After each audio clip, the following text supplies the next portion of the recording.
brasileira. Sempre vai ser história filosofia no Brasil, a filosofia do Brasil. Enfim, sempre com esse nome, esse nome. Pois bem, em 1952, nessa obra maior, que é a Contribuição ao Estudo da História das Ideias do Brasil, ele vai dizer assim, diz nossa filosofia é um pensamento transplantado, é um pensamento justaposto, é um pensamento transplantado, justaposto, é um pensamento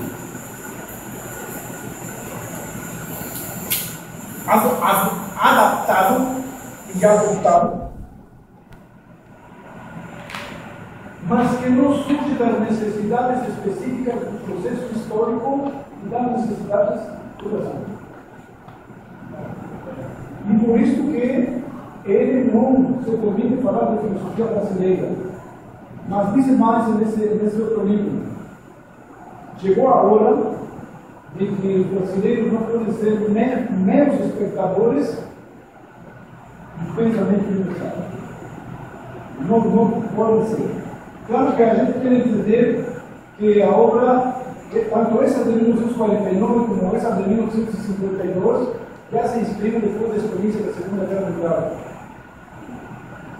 E se inscreve então em um mundo que exige verdadeiramente desses países poucos subdesenvolvidos, dependentes, explorados e atrasados, que mudem de atitude e de comportamento diante do mundo.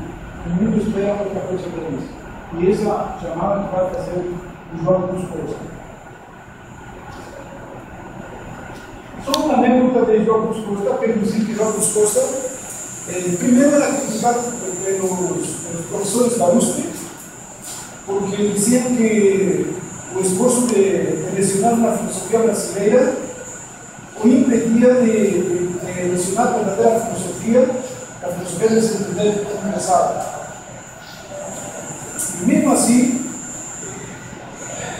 no golpe militar de 1964, o professor João dos Costa foi convocado ao quartel para demonstrar sua nacionalidade, seu nacionalismo. Mesmo que todo mundo sabia que o esforço de seu ensinamento era procurar lecionar ou estudar esse pensamento brasileiro e obrigado a cantar o nome do. Pois bem, depois de João dos Costa, nós temos em 1967 Antônio Paim. Há outros que deveriam nomear, mas dizem mais ou menos o mesmo. Eu acho que o Pita, por exemplo, vai dizer aqui diretamente. Os filósofos brasileiros são meros divulgadores do pensamento europeu.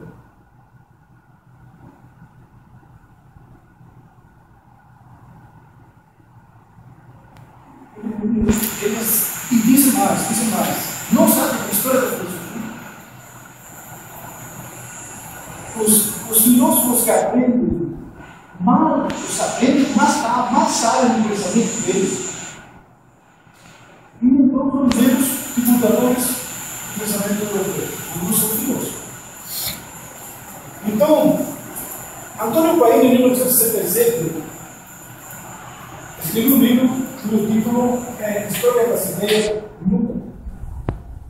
E ele vai dizer assim na introdução: eu quero demonstrar todos esses que dizem que não temos filosofia brasileira, quero mostrar com esta obra que há e que existe um pensamento brasileiro. E aí começa a exposição. Eu não vou fazer aqui a exposição, meus caríssimos, porque seria mais ou menos assim, bem rápido, assim. Vamos dizer assim, o tomismo, a filosofia escolástica, ou a filosofia aristotélico-tomista, ou, se o professor nos permite, a filosofia cristã. Então, uma filosofia cristã, se isso existe, então, uma filosofia cristã, todo o tempo colonial, até hoje, mas assim, hegemonicamente, apagando todo outro pensamento do período colonial, o período sub-22, desde a chegada dos jesuítas até 1922.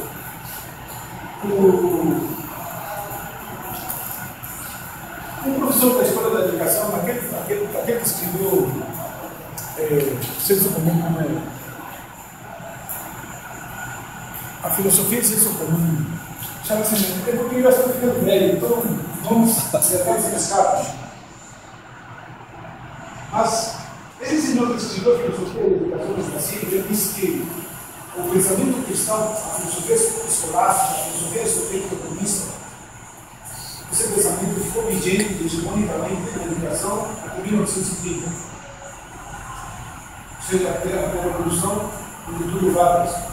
Deve se dizer que somente com a reforma Francisco Campos de 1934 é que houve uma política nacional de ensino superior e com a criação de universidades.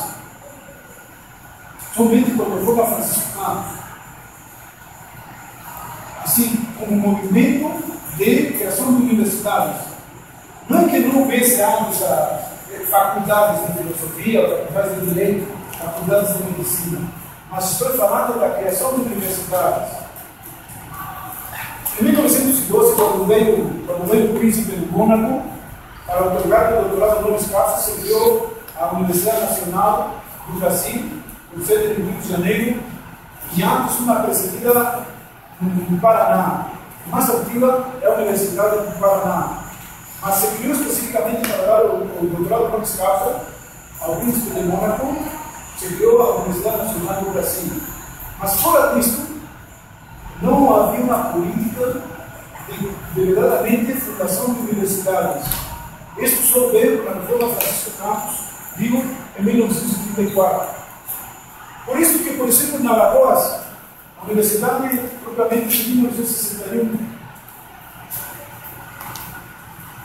eu não sei se você era mais nova, né? Parece que é a última, né? E é a última no ranking também no ranking REC. Mas é nova, é terrivelmente nova. Então, nós temos o domínio, vamos a dizer assim, vamos colocar aqui aquelas datas da história do Brasil para não perdermos, de 1549, por causa dos jesuítas, da chegada dos jesuítas, até 1822. Quando será 1822? Porque realmente aí começa a entrar outras ideias, mas fica assim, como digo, só um manchete. Depois temos o positivismo, temos outras menores, mas o positivismo começa a entrar e vai ficar hegemônico praticamente com a Declaração da República de 1889, na proclamação da República, triunfa propriamente o positivismo, e daí então avança, surge um movimento contra o positivismo também na Europa, e uma escola que se destaca aqui contra o positivismo é a escola do Recife, que digamos assim que conclui-se um pensamento antipositivista em 1917 com a morte de sua liderança, Bruno de Farias Brito. Então, a Cavaleiro, um trecho aqui, também surge, e muitos educados do positivismo surgem antipositivistas, querendo recuperar a metafísica, querendo trazer para cá a axiologia, a ética, diante de um materialismo, diante de um cientificismo, diante de um tecnicismo. Depois de se dizer aqui, como depois de a criação das universidades, por a forma Francisco Campos, em 1934, e a partir daqui, quando se diz que veio propriamente a filosofia universitária, porque até esse momento, ainda hoje na Lagoa só aparece hegemonicamente, mas isso era a nível nacional. Você era padre, vai ensinar filosofia. Você é advogado, pode ensinar filosofia. Você é professor de qualquer área do ensino, pode ensinar filosofia. Qualquer poderia ensinar filosofia. Um escritor que não tinha, digamos assim, habilitação em nenhuma disciplina, mas era um escritor reconhecido, se ele era culto, escrevia livros.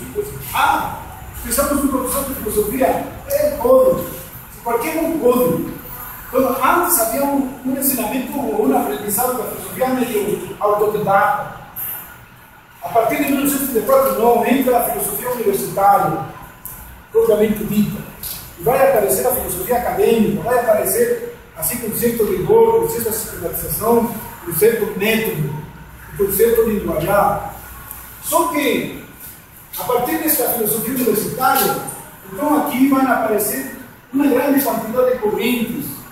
A fenomenologia, por exemplo, o existencialismo, o marxismo, o neopositivismo.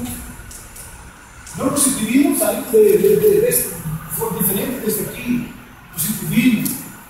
E assim, até hoje, vamos dizer assim, hoje, o que podemos falar de filosofia? Vamos colocar aqui a filosofia analítica da linguagem aqui no Brasil e aqui nessa universidade, a filosofia analítica da linguagem, uns 50 anos de idade. Praticamente na Europa e, por exemplo, no México, isso já passou de mundo, mas aqui nessa universidade a filosofia analítica da linguagem é o ponto de lança, o pensamento de vanguarda, o pensamento